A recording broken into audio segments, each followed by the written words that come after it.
大家好，今日10月10號，2025年，尋日發生咗一個 SPY 大跌啦，我 Trump 出嚟有講嘢，咁 anyway，我尋日做多咗少少 swing trade，我最近學緊啲 swing trade，咁我自己做咧就係、一開波同建議大家練 day trade 一樣，一股一股做起。咁對於我嚟講，我當然我唔會一股一股做啦，swing trade 嘅話，我就係全部都 risk 100蚊美金一條 trade，咁純粹係一個自己去練習。同埋摸下點樣可以做得更加好 swing trade，我想慢慢轉移去 swing trade。咁其實我之前以前新手階段嘅 day trade 嘅時候咧，我都好中意分享一啲自己學到嘅嘢啊，自己做緊嘅嘢。但係隨住經驗多咗，我就發覺我越嚟越冇嗰個興趣去分享。可能係好多嘢都已經形成咗一個比較固有嘅知識，我唔使點樣太 keep 住改變啊，或者學更多嘅嘢。反而 swing trade 我最近見到 Kyle Williams 佢本身係一個 day trader，佢呢一年開始做 swing trade，跟住見到佢呢幾個月 swing trade 賺好多好多錢，咁都可能都關個事啦，但係都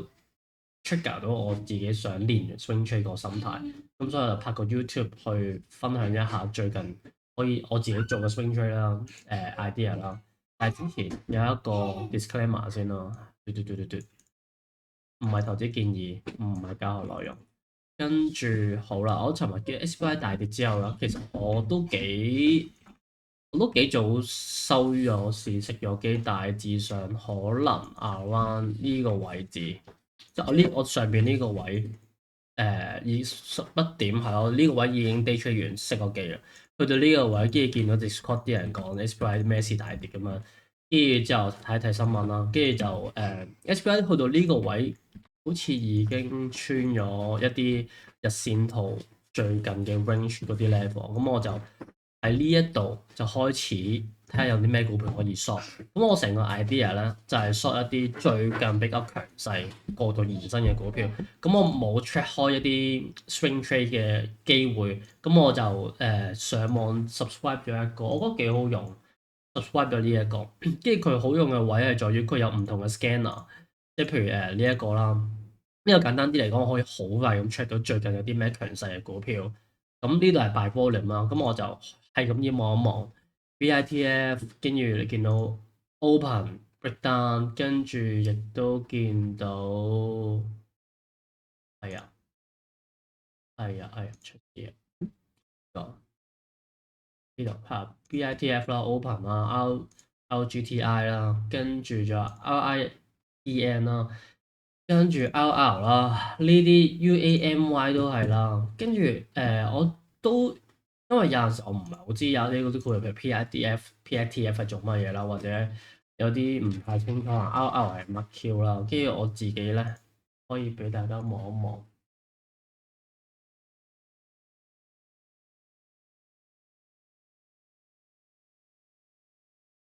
我只要咧喺個 AI 度啦，譬如我假設我唔知 RR 做乜嘢嘅，我只要撳 RR，咁 RR 啦，跟住咧佢會可以出到俾少少時間。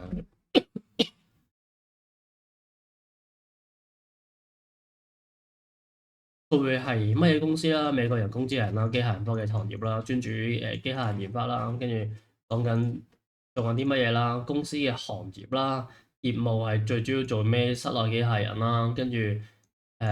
技術嘅亮點啦，跟住之後呢一年重大嘅新聞啦。咁我見到佢最近升好多，例如可能係8月份開始升，咁我會望到佢最近啲咩營收，應該可能係7月份財報啦，跟住有個目標價啦，跟住10月，其實我覺得個新聞都唔係話太多，最主要都係我覺得係 earnings 咯，加埋個市當炒，所以其實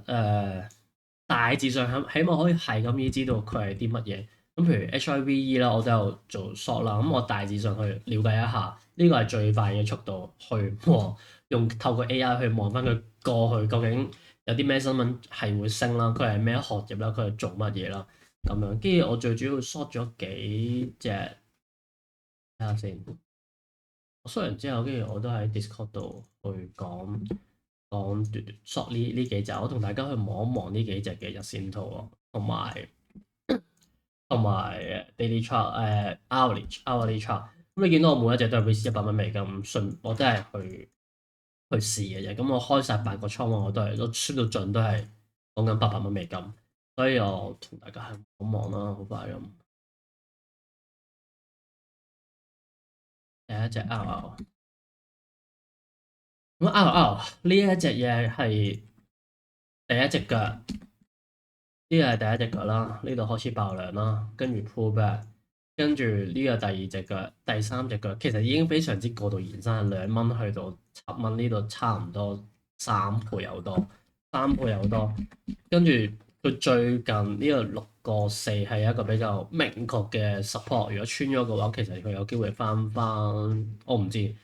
suppose 第一個 target 應該係5個6，但係佢超級快就到咗，跟住之後就4蚊啦。呢一度係阻力位變支持位啦，呢一個位，跟住再遠啲嘅翻3蚊，我唔知有冇可能。但係我自己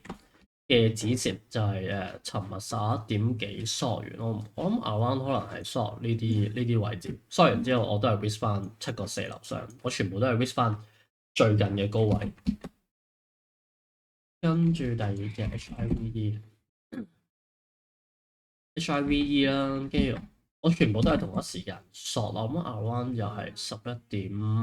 呢啲位置，索完之後又係 risk 翻個 day high。呢一隻嘢係 Bitcoin 嘅，我冇記錯。咁其實你呢一度係有2個幾啦，又係升咗3倍出嚟啦。咁呢一隻其實佢呢一度4蚊，差唔多接近1倍，係用咗幾耐時間？1、2、3、4、5、6、7個 trading days 已經爆1倍嘅，非常之過度延伸，又係一隻腳、兩隻腳、第三隻腳勁暴力。咁所以我覺得 OK，大不了都係 stop 8蚊啫。跟住下一隻 open 啦，open 呢一個咧，佢最近咧就唔係再太過度延伸，但係因為佢之前呢一個 capitulate 咗，所以佢最近都冇乜能力去升翻11蚊。咁呢一個係一個 lower high 咯，而唔係 capitulation short 個頂咯。咁佢呢一個又係非常之過度延伸，佢係直頭係5毫子開始升到上嚟5蚊，嚟一個大嘅 pullback，跟住 break out 呢一個 price level，再上翻嚟呢一個阻力位，再做一個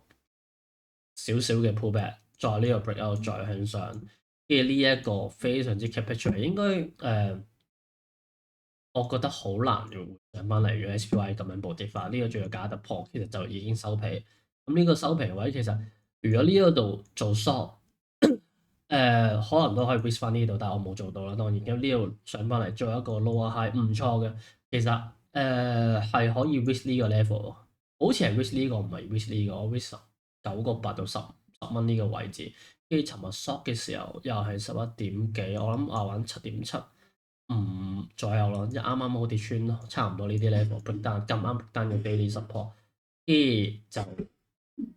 去坐 trend 嗰時候可唔可以落翻去？其實最主要都係睇 SPY 可唔可以繼續 follow through 繼續跌落去。如果唔得嘅話，我覺得呢啲股票係彈得最快嘅，係可以。BITF 係咪呢一隻都係 Bitcoin？呢一個仲有一個好靚仔嘅橫行啦，跟住爆量上嚟啦。其實呢一隻腳黐孖筋升1.1個4去到3個5，已經係非常之誇張。我原本以為呢一個 move 係冇可能翻上嚟，但係佢喺平均線度 hold 咗喺度，跟住再 break out 呢一個 pullback high，再向上。其實我覺得都係非常之過度延伸，差唔多升咗4倍呢隻咁嘅嘢，跟住去到呢一度係個斜率都係咁樣上到嚟。尤其是呢一個禮拜好多好強勢嘅股票再 capitulate 升得好勁，我覺得真係差唔多收皮。再加上過度延伸啦，好多隻股票都係過度延伸橫行一段，跟住再 capitulate。呢個禮拜真係升得好急好急。如果個市咁啱有一個新聞係大跌嘅話，我覺得佢哋呢個頂非常之有機會見頂。BITF 跟住 RIEN 呢一個就係量子嗰啲量子計算嗰啲嘢啦，跟住其實我都唔係話太願意 short 啲 RIEN 啊或者 RGTI，因為呢啲都非常之大隻加橫行成交量亦都 keep 住好高，但係佢尋日一跌穿呢一個位，令到我覺得唔係喎，佢真係有機會大跌喎，因為呢隻嘢係由我都唔可能10蚊升到上嚟呢一個位，太誇張。我覺得佢 pull back 去翻20嗰陣先係非常之大機會嘅。我諗可能啱啱50、48呢啲位第一個 target 先，但係止蝕都係會為70蚊。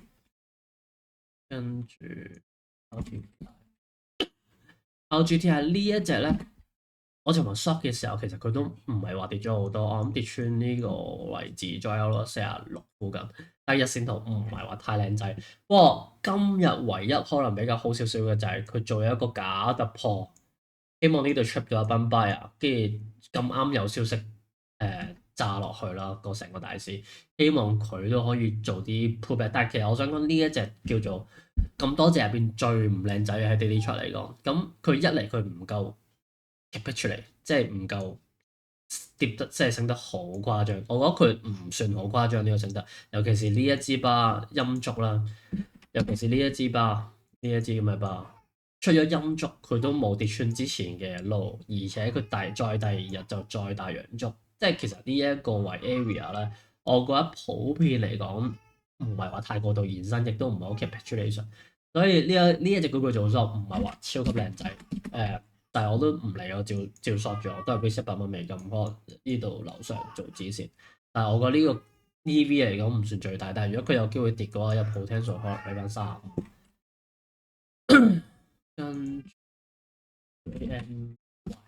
UAMY 呢一隻咧係比較上佢係微 turn 嘅，即係呢一隻又係做國防啦，跟住 UAMY 我可以好快咁喺度再 confirm 多次 UAMY。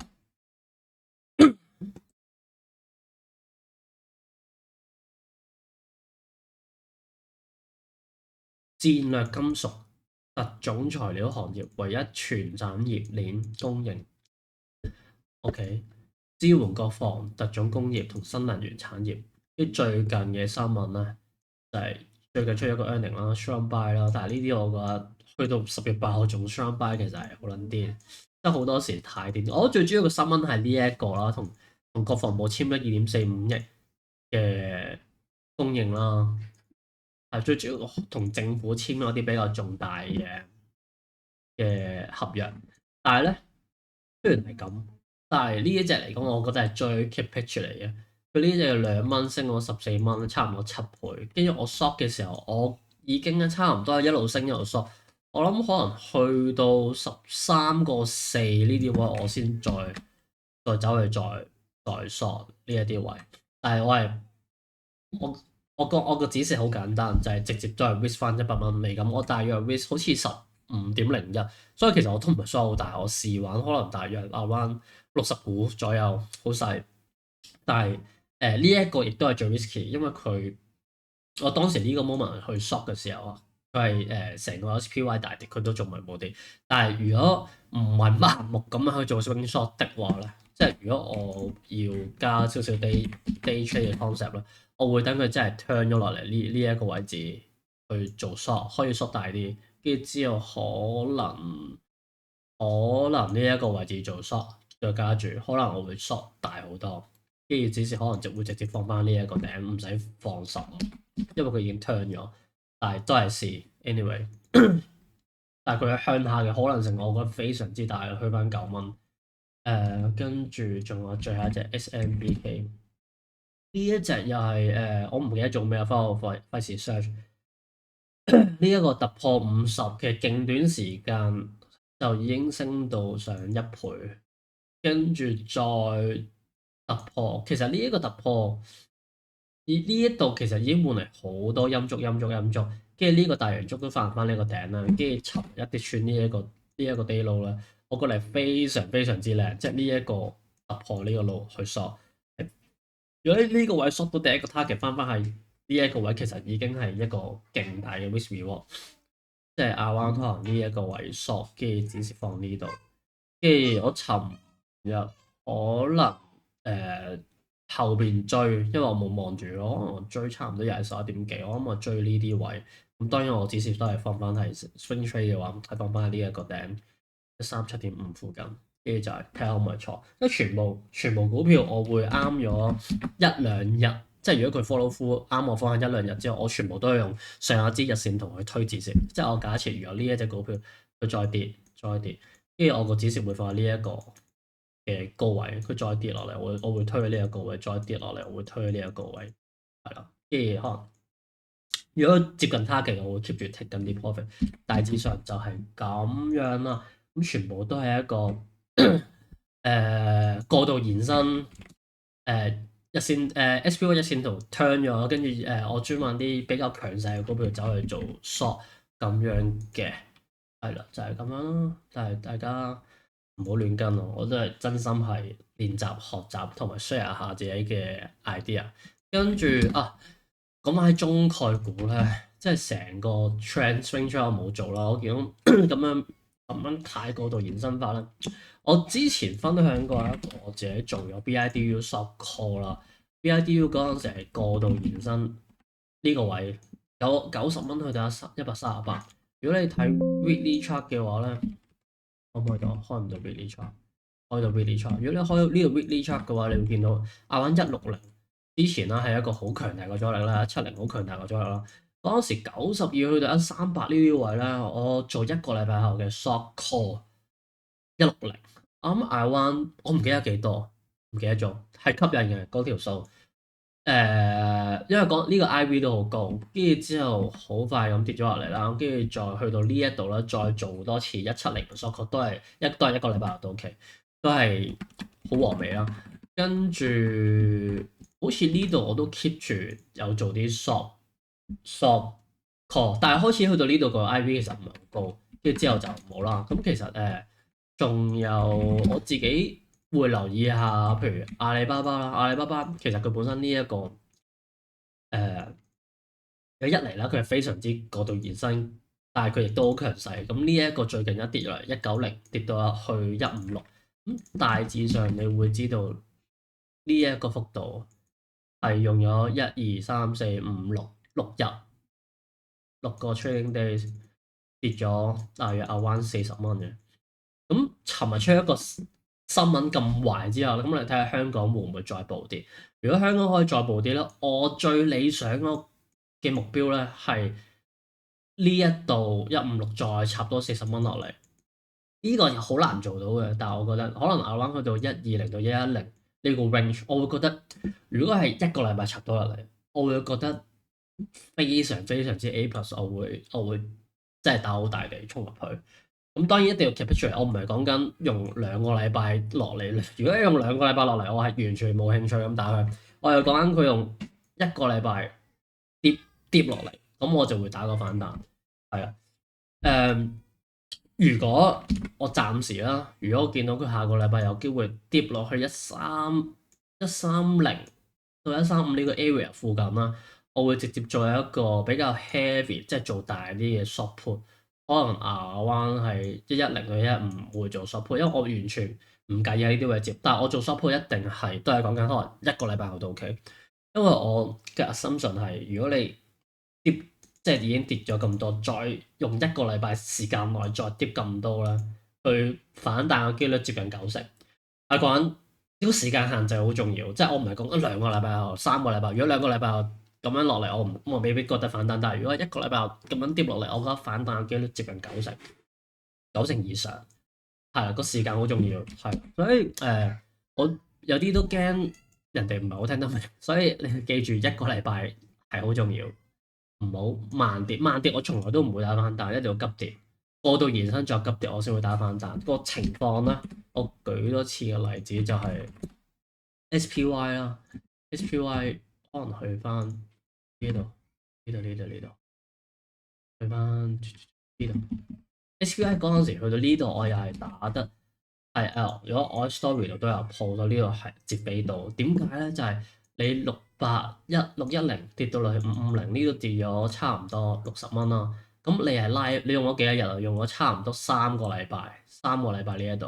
呢一刻係用咗3個禮拜。跟住呢度如果550插60蚊，你會揾到係490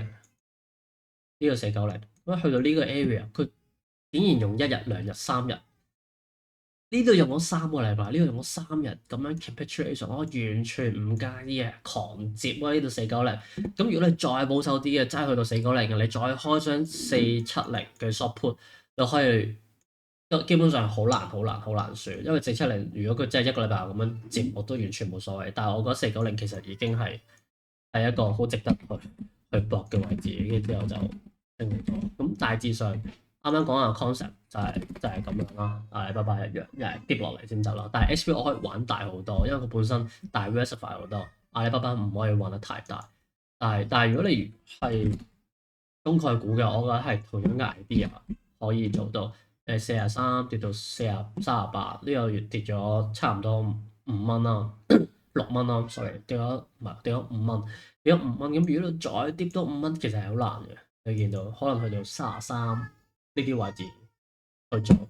大致上就係咁樣啦。今日全部都係一啲比較宏觀嘅 swing trade 嘅 idea，同埋都係嗰句好少好少打 swing trade，所以